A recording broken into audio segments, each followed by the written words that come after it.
So now that you've heard all about all this great stuff Lightning can do, and did some great projects on Lightning, and I don't know, probably named your first one Sun Lightning. I think it's good to go talk about how Lightning kind of falls apart and what the security vulnerabilities are, and I'm going to really focus on the real fundamental stuff of what does the reactive security nature of Lightning mean. But first, let's go talk about passive security, which is the term I kind of made up about an hour ago on how Bitcoin works. And you of course know that there's proof of work, and proof of work commits to things, and the miners do all their magic. But really, what's that about? Is saying we have some data, and for that data to be changed, a whole bunch of stuff would happen. And that stuff that has to happen is something the attacker has to go do. And we really don't have to do much of anything other than validate some data. And in all these systems, you got to validate data in some way, so we'll just accept that's part of it. But once you've done that validation, that's it. There's nothing more you have to go do. In fact, in Bitcoin, even in bad situations like your Sybil attacks, and you're surrounded by the bad guys, the proof of work still protects you. Because even in a Sybil attack, if I'm the bad guy and I want to go fool you into accepting an invalid confirmation, I still got to do all this work. I still got to go spend all this money. So, it's a very strong, very simple passive security. Now, the other way of thinking about it is that reactive security. The bad guy does something, I react to it, and then try to make their day bad. And prior to Lightning, I actually came up with this idea called fidelity bonded banks. I have a real talent for PR, I guess, but this is kind of around the block size debate. And obviously, how are we going to go scale Bitcoin? We're not going to put all the transactions on the chain, so why don't we just add banks to it? Well, of course, nobody really wants to just add banks to it. We want to go and have the banks have some reason not just run away and take all our money. So I thought, well, why don't we go and make the bank's identity expensive? First of all, one way you could do it would be for them to say who they actually are and expose themselves to law enforcement, but we're going to rule that one out. The other way you could do it is by saying, well, let's take a cryptographic identity, take something of value and artificially destroy it. And you can do this with proof of burn, and for a while I was the world's leading expert on how to destroy your Bitcoins. Very dubious thing to be. But the important thing is, if you can associate that cryptographic identity with destroying something of value, much like proof of work in general, you can call that kind of a bond, in the sense that if you then somehow destroy that bond, the attacker who owned that bond lost money. Well, why don't we go define a protocol? We'll say there's some fidelity, like you follow this protocol, and if there's proof that the protocol has been violated, like you transferred the wrong real Bitcoins to the wrong person, maybe you just stole all the money, then we can publish that fact. Hey, hang on a second, I'm using your bank, I did these transactions, now you're not letting me withdraw your money. You can broadcast it widely and tell the world, hey, this is bad. Anyone else who would have used that bank can then learn about that and say, hey, hang on, this is bad, I'm going to stop using them. I'm going to say withdraw my money or something. Of course, without protocol support, the withdraw your money part doesn't really happen and you just lose your money. But it's better than nothing. It wasn't really a very good idea, but it is at least, it was somewhere along those lines. And of course, the other issue with that too is, you have exit scams, such as, I've won these banks, well, I just want to retire. I want to get out of this business. I want to get into dog grooming or something. You need a way to go sell these fidelity bonds to the next guy. And of course, all this stuff depends on censorship resistance, right? If I can prevent you from learning that I'm actually a fraudster, this whole scheme doesn't work. So we've got a lot of problems there. But then we got payment channels. And frankly, payment channels were a much better idea than fidelity bonds. Far better idea. And the unidirectional version of payment channels is quite neat. So, I have some money, and I want to go pay you. And I want to pay you repeatedly over and over again. So I take my money and I lock it in a 2-2 multisig, where I can sign and you can sign. And once we both sign, then we can decide where the money's going to go. So the really naive version of this is, well, I take the money, I put into a 2-2 multisig, and then I go sign to then give a little bit more of that money to you. And then I get the rest back. We keep on incrementing this. Of course, the naive version means that if you go offline, my money is just locked up and I'll never get it back. So we use the check lock time verify version where there's some way for the timeout to happen and I get my money back. And the timeout's a problem because once this all happens, I'm only giving you options to go do something, right? I've given you an option to take some of my money. And if that were all it was, that'd be okay. But because the timeout's involved, if I can somehow prevent you from using that option, then you don't get your money. Well, how can I prevent you? Well, for starters, of course, if I'm 51% of the hashing power, I can arbitrarily censor transactions. So right there, I can ensure that you will not get your money. The timeout will be reached, and then I will go and mine the refund transaction, and I get all my money back. But other than that, it's, there's nothing that the sender can go do to screw over the receiver, right? I've given you that option to get your money. If I'm not part of the hashing power, there's absolutely nothing I can go do because it's a 2-2 multisig, right? For anything else to happen, you must agree to it. And since every send involves giving you an option that gives you a little bit more money, well, obviously you're going to take the one that makes most sense to you, right? You're going to take the most recent one with the most money. So that part of the protocol is at least very simple. So how do we go make this a little more clever? Well, all right, the very slightly more clever things we said, well, let's go do 2 of these in each direction, right? Or sorry, 1 of these in each direction, so 2 in total. 1 payment channel to you, you then send me a payment channel back. Of course, that ties up more money, eventually the payment channels run out of capacity, et cetera, et cetera. So we come up with something even more clever, which is we say, I have to double check the history whether or not Taj Dryja figured this out first, or if there was actually someone in between there, but effectively we had this sort of intermediates development where someone thought, hang on a second, if a payment channel works by giving you an option to take more money, why don't we have an option on top of an option to say, I've given you the option to take my money, but I'm going to revoke that by giving you the ability, giving you another option to then punish me somehow if I actually use that option. So if we do that, now I've sent you money, but because you've undone your ability to take that money, now we're in a position where the money is effectively flowed back. And, all right, so where are we? I had money, I locked it up, I sent you a little bit of it, I might have repeated that a few times. Now you have undone that ability, and now the money flows back in the other direction. But the key thing with that is, now there is something that can be done by one of the parties that the other person has to react to, ignoring minor behavior. And then Lightning finally takes that one more step further and makes the revoking of this be about multiple parties in a row, where effectively we can do this revocation with a hash lock that 3, 4, whatever it is, parties in a row atomically are in that state.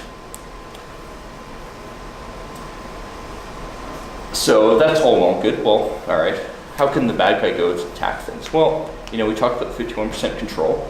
I mean, obviously, if we have, if someone has full control of 51%, they can arbitrarily prevent punishment transactions from getting mined. Now, why wouldn't you go do this if you were part of that, mining majority? Well, I mean, as we've seen before, when miners look like they have 51%, people don't really like that very much. They get kind of angsty about it. I mean, I would know. I wrote down kind of rules for my Bitcoin investments. If there's a credible miner majority held by any one person, I'm going to sell half and lock in some gains while I still can. I've actually done that, and for a while it was a very good decision. Selling at 650 was a very good idea for a few years.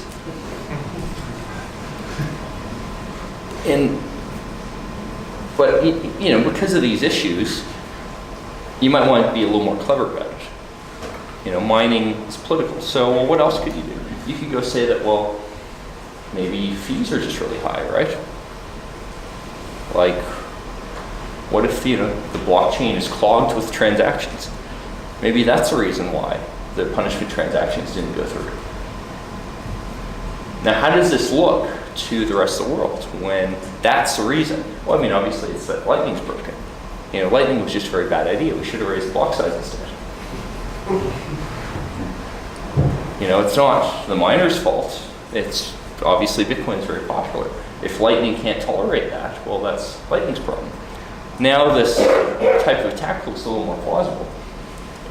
The other thing with that type of attack is I can go pull it off even if I don't have a majority of hashing power. Imagine if I say have 30%. Well, all I need to do is just spend a bit of money on false transactions. I will still earn back some of it through fees. I will lose, of course, much of it, but the important thing there is I can spend money and then make Lightning go fail. And, I can play a political game. Is this a profitable attack? I mean, it's hard to go say, right?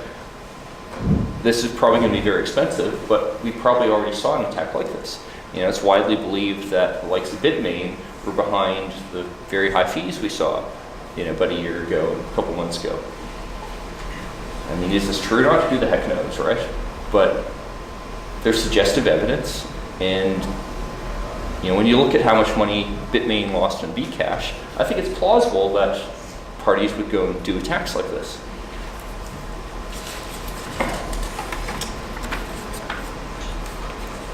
Well, what's another kind of attack where this sort of thing can happen? I mean, we actually nearly had this recently. We had the inflation bug. And the inflation bug was never actually exploited on Bitcoin, but it was exploited on another coin whose name I really forget. Alyssa, what was it? Pigeon coin. Pigeon coin. Yeah, all right, it's Pigeon coin. Really trustworthy coin, right? I mean, I really want to put my life savings in the Pigeon coin. And Pigeon coin, the inflation bug was exploited, and apparently it wasn't actually really fixed for a while. I'm sure Pigeon coin has people who are available 24/7 to go and fix problems, and they certainly answer the call immediately. But let's suppose that happened on Bitcoin. What would happen next, right? So inflation bug happens. A bunch of us Bitcoiners notice on IRC maybe 2 blocks later, or maybe 10, or maybe 100, and the response would probably be, well, let's just go fix this. If the attack is big enough, I mean, we got to do something about all these Bitcoins lying around that have been inflated. And the simplest thing you do is just fix the bug and tell people, install this fix, and roll back the chain to the point prior to when the inflation attack happened. Well, how long is that going to take? I mean, we've seen this happen before, which was we had another inflation bug in 2010 or something, 2009, quite a while back. And in that case, the rollback was about 50 blocks long. Well, 50 blocks. I mean, it's kind of getting close to the 100 blocks that a lot of Lightning clients seem to go use for how long they're going to wait for Bitcoins to get locked up. Right? Because in all this stuff, there's a time window for when a punishment transaction can happen. After a certain amount of time, the other parties can go and get their money out of the out of the channels effectively. Well, once you've reached that time period, even if it's because of a reorg problem, you can get money out. it's not really clear like how these events would actually play out. I mean, maybe they go play out by miners doing a rollback and using this as an excuse to go freeze the chain for a while. In that case, Lightning users would be screwed. Maybe during the rollback, people's Lightning channels get into a state that they weren't expecting prior, and again, they go get screwed. Maybe the rollback is because a bunch of nodes crash. I mean, it's just very unpredictable and really case-by-case basis exactly what happens. And it's much simpler if these time periods are long enough that humans can go and intervene before any of this happens. Or just channel anchors get... Really a matter of human factors, right? Which is, can be literally things like how fast do people answer the phone? How fast do people get a bug fix out? 100 blocks is kind of slow. I mean, chances are something like more like a week would be okay. But, it'd take longer to go set up a channel too. And then you have things like DOS attacks, right? Remember, this is reactive security. If your node can't react, it doesn't really matter what the rest of the network's doing, you're still screwed. Well, how can I make your node not react? I mean, depending on your setup, one way is I just go flood you with data so that you can't actually communicate with the rest of the world. How can I flood you with data? Well, I can go call up script kiddie on IRC and figure out how do they do it. I've never done it, so I don't really know, but it sounds like they can go do it. And your average person, well, how many internet connections is your Lightning node connected to? I won't bother asking for one, anyone more than two. I figured the answer would be no. I mean, we don't, we tend to run our nodes on machines that have one connection out to the internet. Two connections out onto the internet is really rare on, anyone's setup. Even servers rarely do work this way. Usually you have the one Ethernet port coming out. Well, the moment I know where your Lightning node is, which is not hard, I just go flood it with data and screw you over. The other thing too is like when you go out for vacation, do you turn your Lightning node off, or did you just let it run? I mean, did you turn your Lightning node off during this weekend when you were distracted by a whole bunch of interesting Lightning stuff? I mean, how long would it take you to go learn that something bad had happened to it? Again,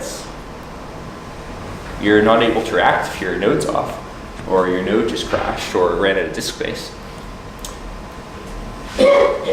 And can the bad guy learn that your node might be in that situation? Sure. I just go and ask my counterparty, send them a ping. Are they still alive? Oh, that's funny. They're not really up anymore. Maybe I could go try, one of these shenanigans and see if I make some money off of it. And unfortunately, I think the simple answer to all of that is Lightning nodes implementations don't really deal with any of this stuff.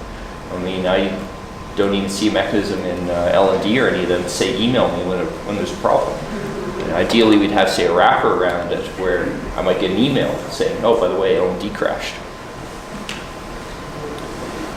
And there's also another interesting human factor thing, which I gotta admit, I only realized when I started writing all these notes, which was, what happens if you get into a state where LND, whatever Lightning daemon you have, won't come back up? Suppose you have a bug where it corrupts something such that the daemon won't start.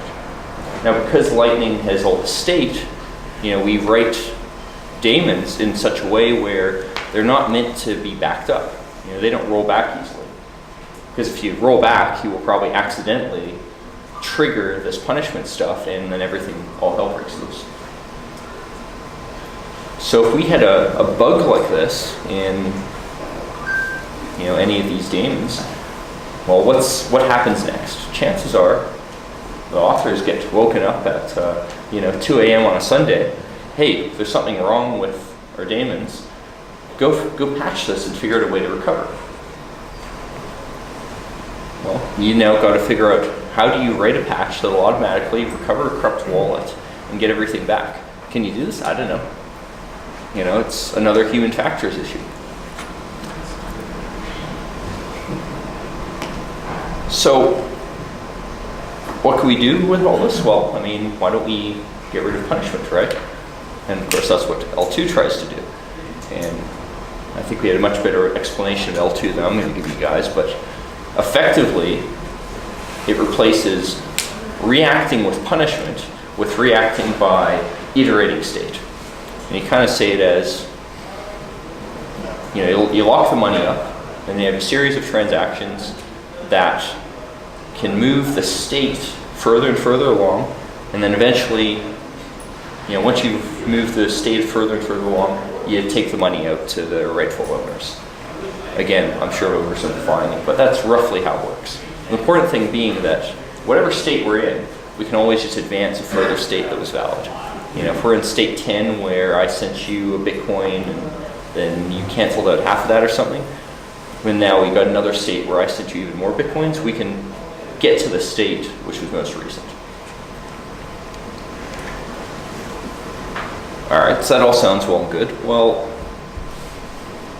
what stops you from saying, hang on, I really like that earlier state.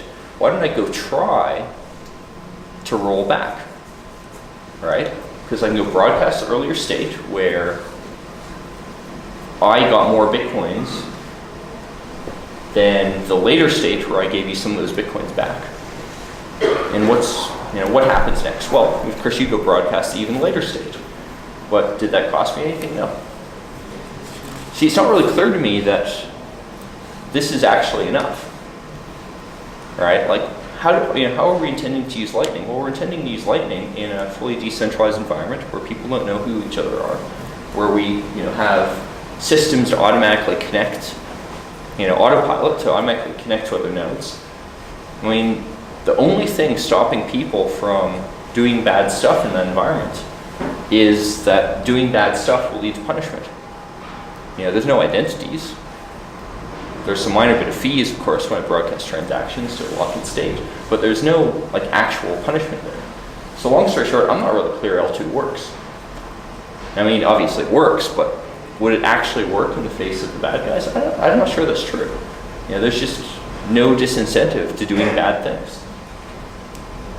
Now, on the other hand, could it work, say, between Coinbase and Bitfinex? Well, what happens when Coinbase tries to screw over Bitfinex or vice versa? They're probably going to terminate that business relationship. The other guy might go and say, well, I'm very sorry, we restored from backups and screwed up. But, it won't be long before that business relationship gets terminated. So we have a meta disincentive to bad behavior. And in that kind of environment, maybe being able to deal with a screwed up backup is better than the alternative to punishment. But that's an environment where both ends know who they are.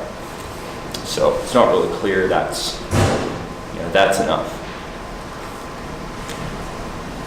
And for non-L2 Lightning, well, what other mitigations do we have? I mean, in general, of course, you can trust the other guy. That's a mitigation. In fact, one of the ways I've thought would be a good idea to run a node was, well, suppose I have my phone and I want to use Lightning with it. Why don't I just go connect it to a node I run, say, at home? Because my node at home isn't going to screw over my phone. And I can extend this a little. I could say, well, why don't I go connect to Coinbase and have them agree that they're not going to try to screw me over. They might once in a while, but they probably won't. And I can then mostly leave my phone off, right? My phone doesn't need to be watching the chain to punish Coinbase. There's other mechanisms to go punish Coinbase. Of course, you also get the whole watchtower idea, which is a little more advanced version of that, where anyone can go and issue the punishment transaction. And then for some of the failure modes I mentioned, well, making it harder to censor transactions is good. One of the ones even in Lightning paper is flexible block size. Are there a lot of transactions and you need to get more to close up channels? Well, you increase the block size temporarily. But, this is sort of a big suite of options, and I think the real takeaway from a talk like this is we got to think more about that and not just blindly go forward. And maybe the last thing I'll go and talk about is just very briefly, well, what other scaling opportunities do we have? How else can we do more transactions per second?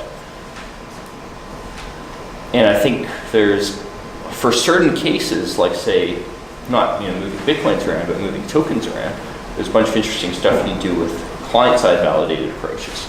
And I think the summary of that is basically, if we can create a data structure that represents movement of an asset, for me to go prove to you that you know an asset requires me to get whatever part of the data structure is touched by the validity function that would tell you now own that asset. So the key optimization there is, well, do you care if his asset is fake? It's not your problem. So if you design good data structures, well, the part of the data structure necessary to tell whose asset is owned by who at what point can be split. The simplest example of this is if you have an asset where it moves from one person to another in a linear chain. Because the linear chain for my asset is different than the linear chain for your asset. Thus, you and I don't need the same data to verify validity. And therefore, we can hypothetically design a system that does more transactions per second by putting that data on different servers, different systems.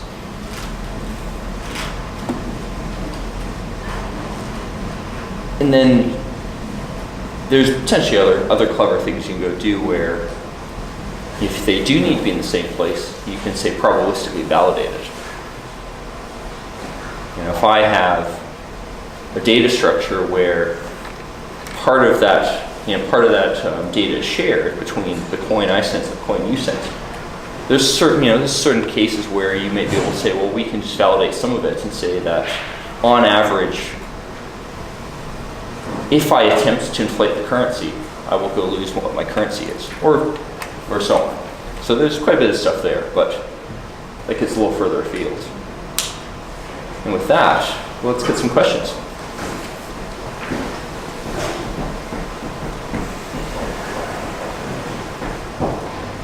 Have you looked into other ways of breaking Lightning, like plus vulnerabilities and general methodology issues? Yeah, well, Just repeat the question. So the question was, have I looked into other ways of breaking Lightning, like DOS vulnerabilities and sort of general topology issues? And there was an interesting post recently, I think it was the Lightning mailing list, that did talk about potential DOS attacks in terms of, say, channel updates and stuff. And quite frankly, I haven't read through it enough to be sure if that's an actual vulnerability or not, but it certainly sounds plausible in that, I could use up bandwidth over Lightning as a whole just by continually re-updating my channel state. On the other hand, some of that stuff sounds like, looks like it'd be fairly easy to mitigate in the sense that, well, it's Lightning. We have a token, we have something that's costly to go prevent spam, which is everyone who's a Lightning channel is Bitcoin. And if you tie, say, channel updates to how many Bitcoin you have provably blocked up, you can easily put limits on DOS attacks there. Also, with regard to the punishment side of things, that kind of vulnerability shouldn't necessarily directly lead to you being unable to respond with punishment. Because you can always go tell your peers, oh, by the way, I'm getting overloaded with routing updates. Stop sending me routing updates. I'm going to just focus on my own channels for now. So I think long story short there is that doesn't worry me as much. In terms of topology, well, I think topology is a big issue in that, not so much because of the topology itself, but rather that anyone can get into the topology. So much of the attacks I talked about, the real seriousness of it is that the attacker could very well be colluding with miners. The attacker really could be anyone. They may even be doing attacks that are politically motivated rather than financially motivated.